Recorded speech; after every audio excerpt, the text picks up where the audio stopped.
All right, changing the ABS sensor on a Mercedes GLK. So take the wheel off, and this is where it sits, right there. It's a 10mm bolt. Take that out, pop it off, and detach it from all its connection points.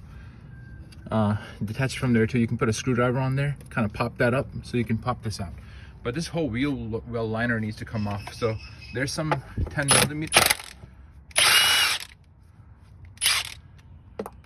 And there's one right there. There's one up there. So we gotta pop this wheel liner off and kind of take it off a little bit to get to the connection. Getting this thing off was kind of annoying, but make sure there's these two clips here. You take those off.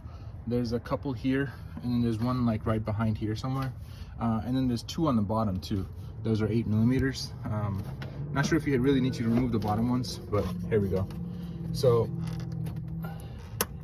if you follow our wire up, it connects up there. And so now we can take out the plug.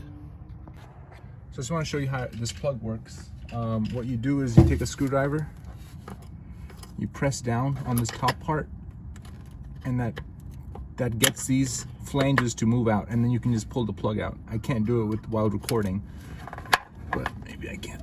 There we go. All right, plug's out, sensor's out. The new sensor, this is the old one. The new one, just plug it right back in. Nothing to it. Clicked in.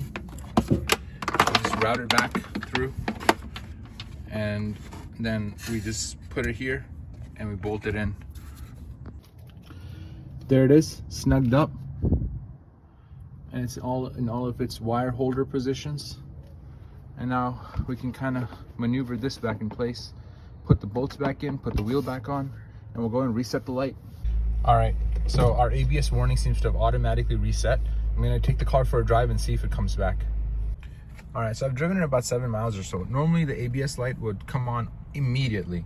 And so 7 miles later, I haven't had to reset it. If you, for some reason, need to reset it, you'll have to get one of these. I got this off Amazon. It's specifically for Mercedes-Benz, and it can reset like the oil light and all the ABS lights and all that. So it can do Mercedes-Benz better.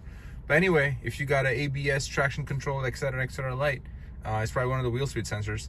Now, I had to buy this to scan and see which wheel speed sensor it was, because my other scanner wouldn't tell me. But once I find out which one it was super easy to change.